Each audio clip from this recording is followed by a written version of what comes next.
Do tum dum dum. Do dum dum dum. Make you wanna holler, throw up your hands, yeah. Make you wanna holler, throw up your hands, yeah. Just release me, just release me, just release me, just release me. Dum dum dum dum, dum dum dum dum, dum dum dum dum, dum dum dum dum. Make you wanna holler and throw up your hands, yeah. Make you wanna holler and throw up your hands, yeah. Just release me. Yeah. Andre Wade come again uh, to express himself and share with the knowledge that's upon this brother. Yeah, upon me. Come and listen to a story, a true story of a fella that had so much he wanted to do in such a short time of his life. Dum dum dum dum dum. Just release me. Dum dum dum dum dum. Just release me. Make you wanna holler, throw up your hands, yeah. Make you wanna holler, throw up your hands, yeah.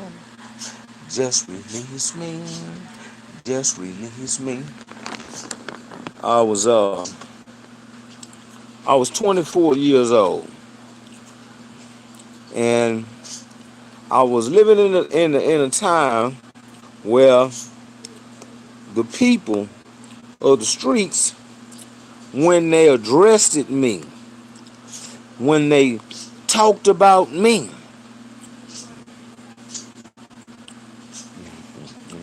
guess what? They didn't talk about or use the title of Andre Wade. When they talked about me, they had said Dre Dogg. I remember at a time when in my life where so many people was dedicated of calling me Dre Dogg because the standard in which I lived at that time, that even my mom, in one course of her life, she used to call me Dre Dogg. Yeah, she knows so much about the story of Dre Dogg. I never forget. It was in the 70s, and I used to steal bikes, right? I used to steal bikes even at the time back in the day. Them them boys used to come in your neighborhood on them 10 speed. They called them swings.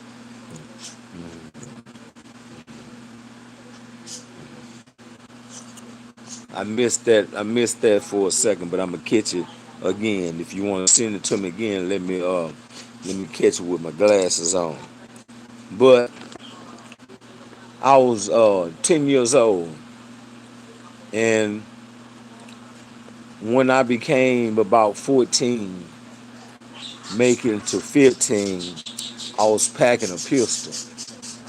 I was packing a pistol, and one day I stole a car, right? And they had keys in it, so I kept this car for about 3 months, right? And in that car, I found a 25 automatic. I fell in love with that 25 automatic because you can hide it, right? And so what I did was I became something that I didn't think I could ever come to or be of, which was Dre Dogg. See, people used to call me Fat Boy. That was my first nickname, Fat Boy. I was very young. So when I started playing football and all that kind of stuff, and I got to that sta that that silent that silent over the description of somebody who's just started in life. I've been doing this, and and I've been called in my life Fat Boy, Cassius Clay, and Dre Dogg. They used to call me Dre. What took place was the events of negativity, things that I was doing in my life, you know. So I remember I robbed a guy, and I made him get butt naked because I roared him out for word of mouth. Somebody ran over there and say, Dre, that boy got a bunch of money. I just seen him get it. I made that man get out of his everything, butt naked, boo naked, and made him run down Alameda. But I used to do. I just act. I didn't even think. You know, I told you how somebody told me that, and when they told me that, I didn't say let's wait or none of that. I said let's go get it. See, when I had a very good sense of humor, I was a I can dictate things that takes place in my life sometimes, and one thing that saves me more so than anything is my God. My God is so awesome, right? He is so often, right? And he give me so much to give the other people, and I try to give it to them as best I can. But this was an overtime. See, all this was an overtime before 1990. And in the same, I told you when I was in elementary, I was packing a 25 automatic. I was in the 5th grade, and I went to 6th grade. 6th grade, I mean 7th grade, which was at another school. So I'm in junior high now. I'm whooping dudes that's seniors. I'm whooping people up in there. I'm doing so much, man. My name is ringing on the streets, and they know about me. Man, they wouldn't let me. They kicked me out of school and wouldn't let me go nowhere to school in Houston, Texas. I had to go to some school downtown, not CLC. It was called something else. But I couldn't see myself. I couldn't see myself treating me in a manner that I know that I'm a good person, right? I'm a good person. And when I used to do wrong, right? And I used to be physical in some of my robberies, right? To the point of popping with that pistol and everything. And I'll never forget when I told you that I had the stolen car. One day I had my brother and I had his homeboy, our homeboy with us. So I used to drink. It used to leak oil a lot. So I used to have to always buy oil. Now remember, I ain't never about 15, but I not already robbed. Happy Easter to you guys and you ladies. Happy Easter. Do-do-dum, dum, do-do-dum, dum, do-do-dum, dum, do-do-dum. Just release me. Just release me. Yeah. And you know, and I keep these songs, I call them themes because later in life, I don't know what these videos probably would be worth. Seriously. And what it'll, and when I ain't talking about worth of somebody buying it or you selling it, it becomes a relationship towards you because you watch it every day. I really be on some more shit sometimes, excuse me, but I try to stay on the positive side when I'm dealing with people because I just can't see nothing going wrong and you not fixing it. But me and the neighbor got a good understanding and everything. The car is fixed. We hope so. But now it's trying to get Midnight Black started. My truck, man, it's been sitting up. But you know what? Let me tell y'all something. Dre Dogg, at a time in a time of his life, felt that I couldn't be whooped. I couldn't be beat up. I remember I had a fight one night and I was drunk. So my girl and her partner kept saying, "No, Andre, don't fight. You drunk." So I want to fight this dude, but he don't want to fight me. He want me to fight his brother. So I said, and he had a pistol on me, right? So I told him, "Yeah, I'm gonna whoop you, and he can hold the pistol next, cause I'm gonna whoop both of y'all." I did them boys. I did them boys. I remember I had a partner named Wimp Dog, right? That grew up with me out here in Alameda Plaza. So it was kind of dark, right? Getting dark. And he was talking to some dude that had a pistol on him ready to shoot him. Man, but the dude ain't see me come up. This sort of kind of lifestyle that Dre Dogg lived, and you look at a lot of people wouldn't have done what I was about to do, and I won that fight by the things that I know how to do. And but it took pain. It took pain for me, and a lot of overlooking of things in life growing up, because I came from a good home. I came from a good home, but I had bad ways. I had bad ways. I had some evil ways.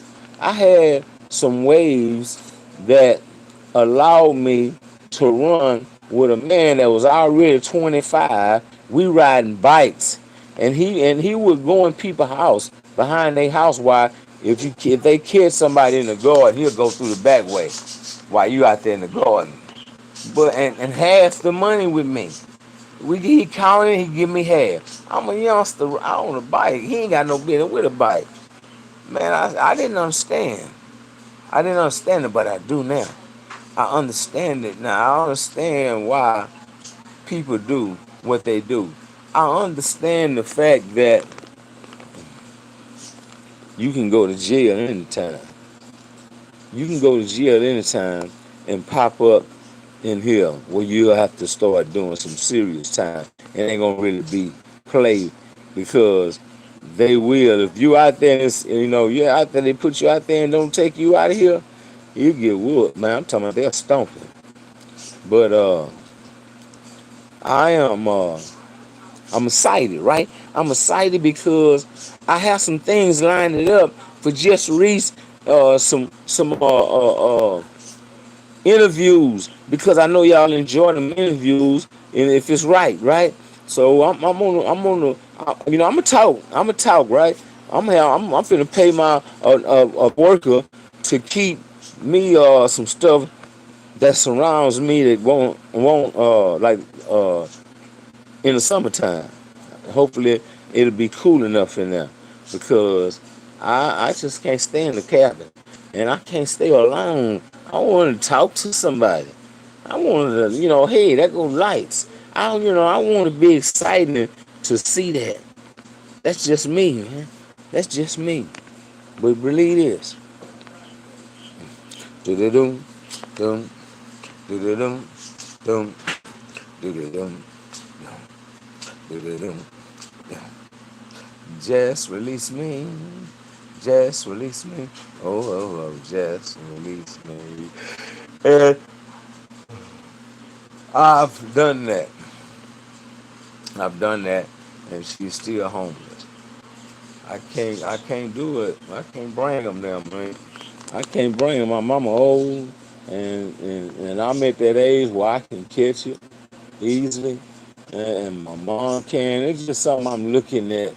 I'm favoring over going and place my what's called my handcart on something that you need. I'm just tired. I'm tired, right? I'm tired of having to endure pain, right? I endure something that can mess me up. You don't see that over there? That black cap? And but I'm gonna get them, right? I'm gonna get them because they don't see it coming. They don't see it coming, but it's coming. You don't want to know what I'm about to get out. And if you can help it, please don't tell nobody. Please don't tell nobody. They gonna kind of figure like they gonna kind of sense something different in you. But hey, we bunch of danglings in here, so ain't no telling. Hey, just going there with one thing on your mind, right? We just, we do that, and it was just an experience that I had with coaches of people. I didn't deal with just the blacks. I deal with the white boys, the Mexicans. I deal with them all. They Peter Paul. They love us all. Shit. And I'm just like that, right? Because you have to be. You have to be right.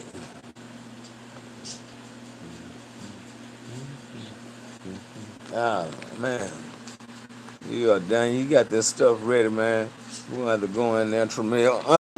I wasn't just no thief or nothing. I was a thief, but I was when I come in contact with people's families and going to people's family home.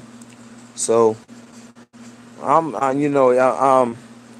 it dazed me because it dazed me because of who I became. Man, when I lived that Dre Dogg. When I tell you I lived that Dre Dogg, let me tell you something. I used to wear a 45. Now, yeah, it was a 45 a holster going on my like without.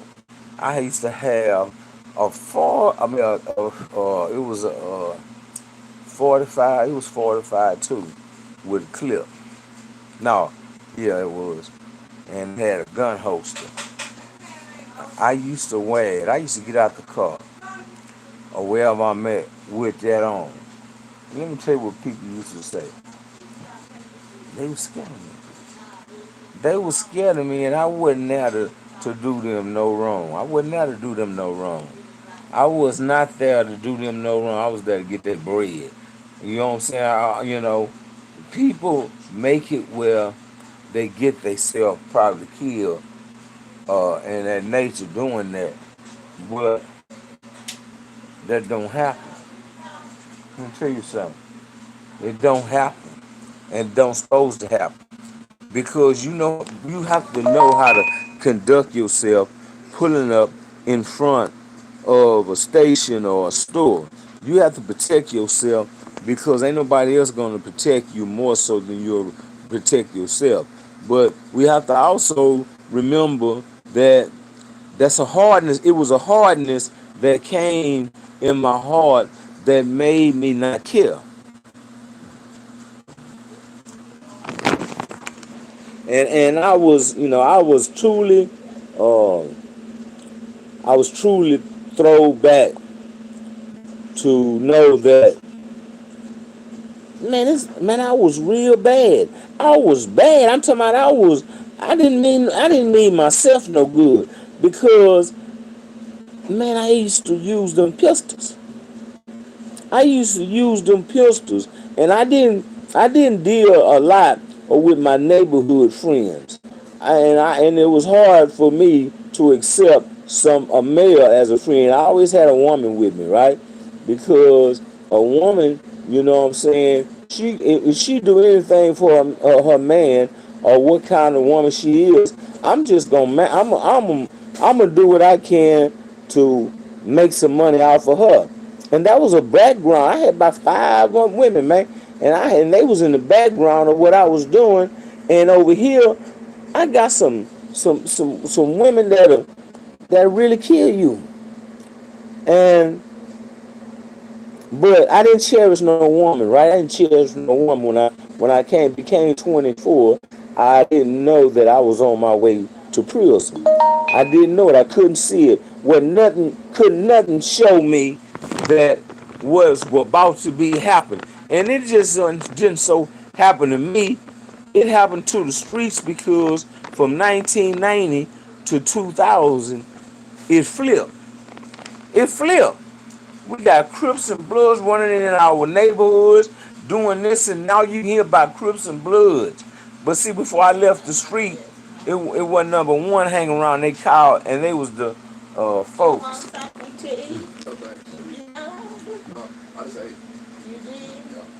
Yeah, this is just the advertiser, man. You gonna look at that. You gonna look at that, man. You gonna look at that. Huh? Finna get down. They ain't finna eat none of this down there, but on Christmas, better not go prison now. They ain't finna give you none of this here, but Dre Dogg, that's mine. So, but anyway, uh, change came about in my life in stages of years, right? Because when I reached the 15, they told me when I was about 12 that you was gonna be you gonna stay school. I said I ain't gonna I had in my mind you couldn't be caught because I was a juvenile. Even if I got caught, they had to let me out. So that's what really made me wild. But I still didn't know nothing about the streets of the law. That I could have got a lot of time for that as well. But anyway, I uh I went on a robbery spree at one time. I went on a real robbery spree. And one of my favorite, I used to say, okay, people, just like on TV, let's hit the floor. Let's not make this robbery into a murder case. All I want is the money. And that's all I want. If a person was in a store or let's say I robbed a store, I used to put the uniform on. Keep up the good stories, Andre Wade. Somebody named Cooley. Uh, what happened was, I just had got caught up so much that all I seen my power. I seen my power, my respect people gave me. You know what I'm saying? And I was using drugs at that time, right? But they didn't affect my life because man, I was a jacker. And when I say I was a jacker, I used to watch people make money and go rob them for it. That was me. You couldn't get by on me like that because you wasn't with me. I'm always, like I say, I'm gonna be alone or I'm gonna have a broad. And if I got a broad in there, she know her duty. She know what she finna do. I'm taking her to 45 North in here in H-Town, where they pay, hey, hey, where they pay, hey, hey. Yeah, but I'm Dre Dogg. Let me tell you something. When you tell somebody about Dre Dogg, tell me hit that like button. Tell me hit that like button. Cause I ain't no telling what it might be. You a real one South Park decision in. All right. Divine, but I'm finna go. I'm finna go. But I'll be back with something else, right? When you tell somebody about Just Read, tell me hit that like button. Tell me hit that like button and share and subscribe. Cause Dre Dogg ain't no telling what it might come with next.